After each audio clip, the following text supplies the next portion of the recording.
Hey everyone, welcome back to Lynn's Garden. I am so excited because today is black-eyed pea planting day.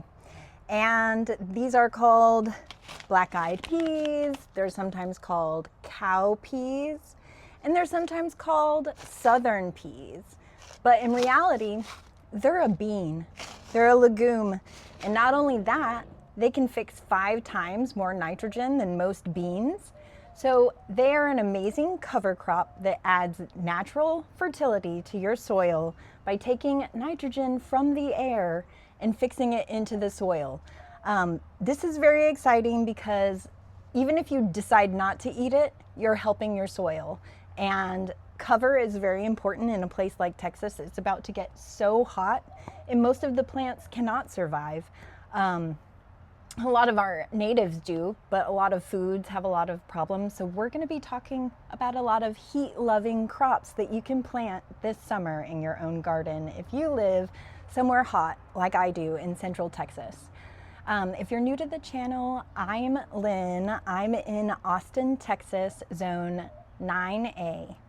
And this year I decided to buy 8 new varieties from Baker Creek Seeds, and I'm going to go through those with you, and then I'm going to plant them. So first I have kind of the classic California black-eyed pea, the one that most people would recognize with a little black eye. And these are a vigorous, high-yielding vine, so I'm going to want to make sure I give them something to grow up. What I'm going to do for those is I have a ton of sunflowers popping up. They're getting kind of big and they're going to be strong enough to be a pole, like pole beans.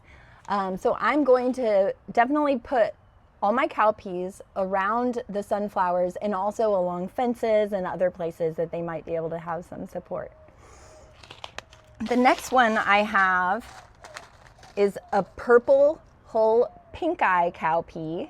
This is a favorite of many Southerners. It's an old style.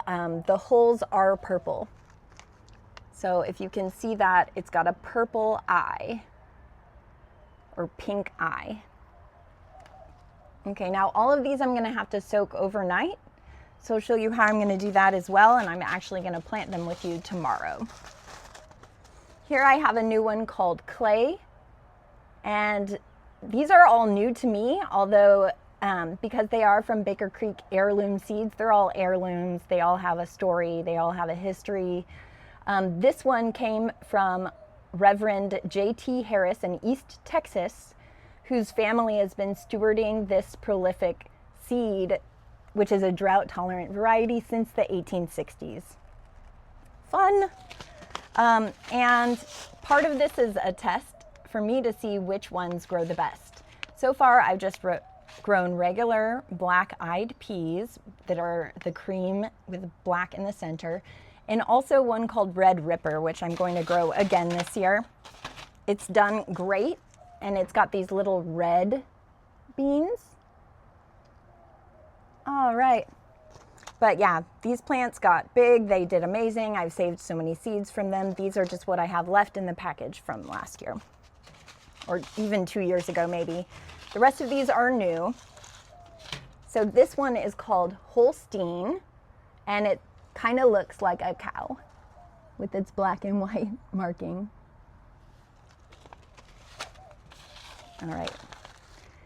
This one is called Blue Goose, and it can have up to 20 beans in a pod, which is pretty big. And this is an heirloom, an old Southern heirloom from before 1860, it says. And there is more information about these stories of where these came from on their website at rareseeds.com. If you want to go get any of these, I love this company. All right. And the last one is called Ozark Razorbacks. And those are kind of a speckled reddish color, red and white. So they're all going to look quite different and probably taste quite different. So later in the season, when I'm able to harvest them, I'm going to see which ones did the best and which ones also taste the best. And I'm going to save the seeds from the best plants. And I probably won't have to buy these seeds again. Most of the time I'm able to save a ton of seeds. First off, you can eat them fresh like green beans when they're very young. But I like to let them dry on the pod, so it can get hot in the summer and you just let them dry. It's no work at all. Then when you see they're dry, you pick them. And when you have enough dried beans, you can make a meal, because I don't always get a huge harvest all at once. I'm kind of picking these throughout the season. And another thing, just in case you are local to this area, I have the Williamson County Vegetable Planting Guide. And I wanted to show you this because I wanted to show you kind of the difference between planting these beans or peas versus other types of beans and peas. We're not going to be wanting to plant those here in the summer. They're not going to be tolerant to our kind of heat. Now you can plant those beans in other mild seasons that we have, like early spring, and you would have already had to plant your regular beans quite a long time ago. But let me see here. In this guide, they're called Southern Peas, and it says you can start planting them in about mid-March, and you can keep planting them all the way to the beginning of July, which is really, really long here. There are not very many crops besides warm season greens and southern peas, okra, and other types like that you can grow here in the summer. So we're really going to highlight that as we're getting closer into the summer. So if you live in a place that has really hot summers, I bet some of these might work for you, and I'd love to hear your experiences growing southern peas in other places besides Texas. And yeah, put it in the comments if you have something to share, and if you're interested in growing them and you're going to grow them for the first year after seeing this video, let me know, because inspiring you is one of the main reasons why I want to do this channel. All right, so what I'm going to do now is I'm going to pour these seeds into this jar and add some water, and I'll have to finish planting them for you tomorrow because they all say that you should soak them overnight. Now, I've put out tons of black-eyed peas as cover crops, and I've put them out and they've germinated and done just fine, even when they weren't soaked overnight. But I think this is going to give them a head start and let them germinate even quicker. So I'm going to go ahead and do that, and I'll see you tomorrow. It is the next day, and I have my jar of peas that I added water to. So these have been soaking for almost 24 hours.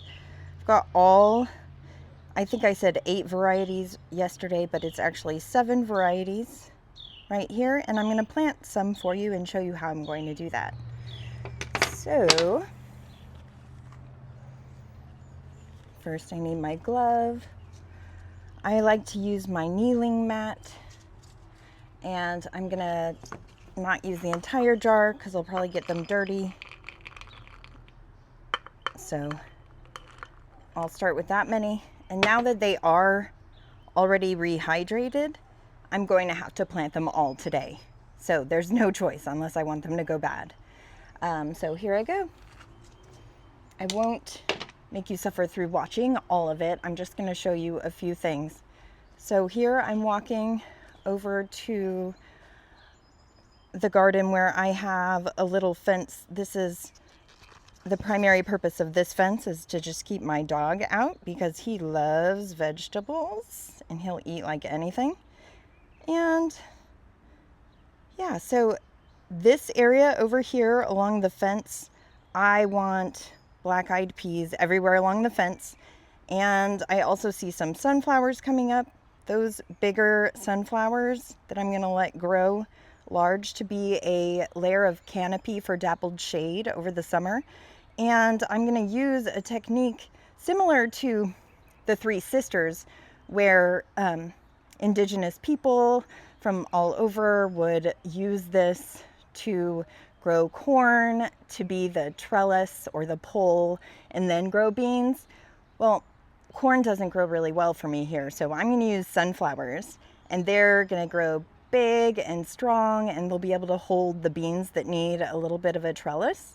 Some of these beans don't grow as tall, but some of them do vine and need some support.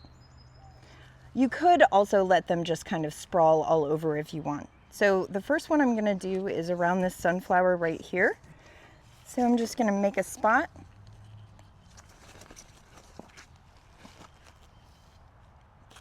All right. And if I'm doing individual seeds, I'd prefer to use a dibbler. These are two different sizes depending on what you'd prefer, to push a little hole into the ground and stick the seed in there. The seeds are more tender, like a cooked bean right now after being rehydrated. So we need to be a little bit more gentle with them than we would if they were a hard seed. If I'm going to do them in a line, I just want to make sure I space them about 4 to 6 inches apart, which is what it says on the package. And also, in that case, I would probably use my cobra head. Kind of looks like the head of a cobra over here. And I would use it to dig a tiny, tiny trench, a 1/2 inch to 1 inch into the ground. And then I would just place the seeds. And I'll show you how I'll do that as well. That is way easier, in my opinion, for something like growing along the fence where I'm kind of making a line. But this allows me to make like a wavy line, something more natural looking than farm or garden rows. So that's kind of what I'm going for. I want it to still look like landscaping, even though it is going to be edible and beautiful. All right, here we go. So if I want to go around this sunflower here, I think I'll just first move any mulch. And then I'm going to just dig the tiniest little circle around it, like a tiny little trench, so I'm not disturbing too much of the soil.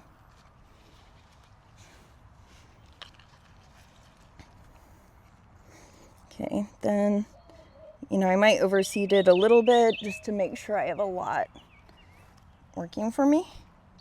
But that's about 4 inches apart, more or less. And then I'm just going to cover it back up. And you can also mulch these. They would come up right through a little bit of mulch. I'm going to mulch these areas when I'm done planting all the seeds that I want to plant for the season.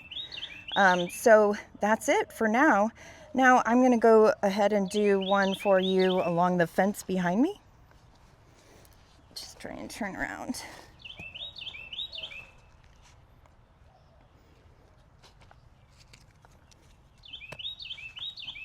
Okay, it's right here. There's a lot of mulch, and I'm just going to move it.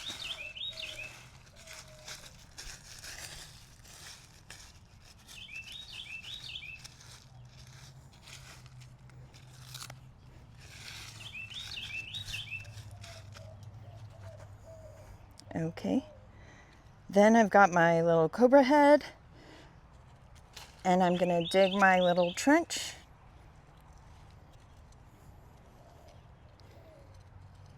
In a little bit of a wavy line, just like the fence.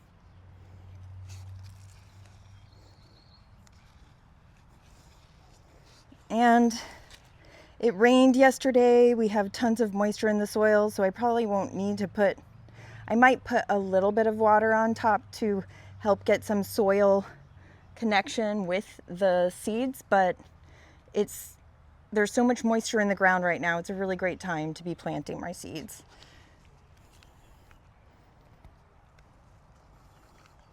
Okay, so I'll just drop these.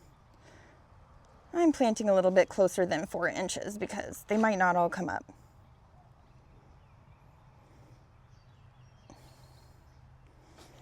And I'm not worrying about varieties right now.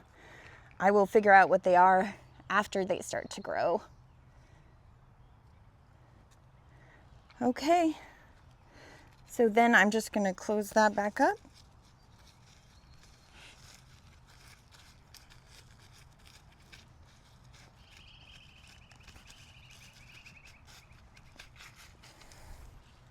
Yep, water that just a tiny bit. I'll probably just, I don't want to forget where I already did this, but you can just push the mulch back over it when you're done. Yep, easy peasy. So I can't wait to show you and for us to do our little experiment with our black-eyed peas. I can't wait to find out which ones grow the best here, which ones are the most delicious, and just the most resilient plants that I'm going to want to save seeds for next year. So this is a great plant if you're wanting to stock up on something that you can save over winter. So this is like a true survival food. You can save your seeds, and if it turns out you really need them over the winter, you can eat them, right? And if you have extras left over after the winter, you've got seeds for next year. All right, thank you so much. I'll see you next time.